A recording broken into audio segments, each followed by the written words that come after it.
This is Tom Dillon, the Lifetime Liberal, and today is Thursday, February 15th, 2018. The title of this rant is To Clear or Not to Clear. Now, there was a tremendous tragedy in Florida yesterday. I will talk a lot more about that later on.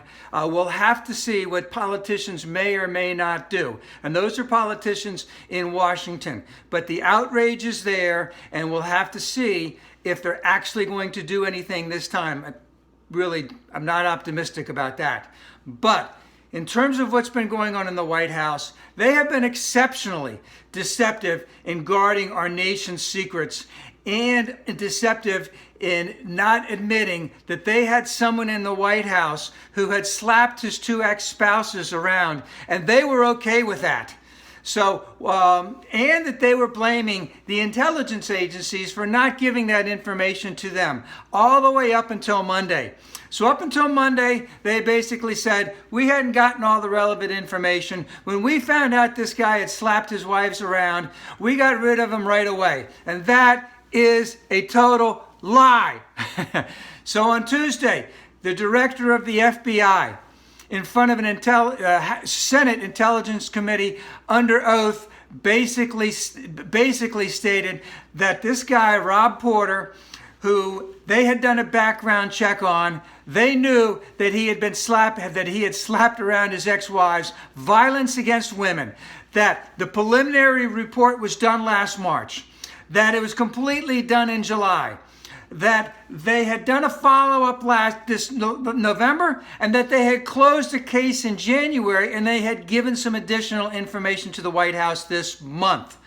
Now, the White House basically backtracked and said, this really was in the White House security office, and we hadn't gotten that information. Lie, lie, lie. And they blamed it on the bureaucrats in the White House security office. But no, in March, when that preliminary results came in to the White House security office, they passed it on to the politicians, and basically that was a heads up from the FBI to say, get rid of this guy. He smacked around his two ex-wives, and we will not grant him a clearance. So basically, they knew that in March of last year, and they let him be a part of, review, etc., top secret, very important information that he should have never looked at.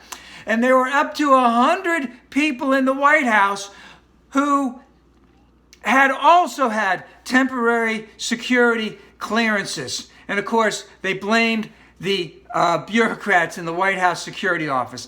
This deception was started right from the beginning. Because when Jared Kushner and this guy, when they applied, the FBI puts a super rush on these people because they know how vitally important it is. So the deception was on right from the beginning. They gave someone an intern clearance. They got information from the FBI that basically said, you need to get rid of this guy. They ignored that information. They requested additional information, and they requested that information so that they would not revoke the intern clearance, and they kept on having that going.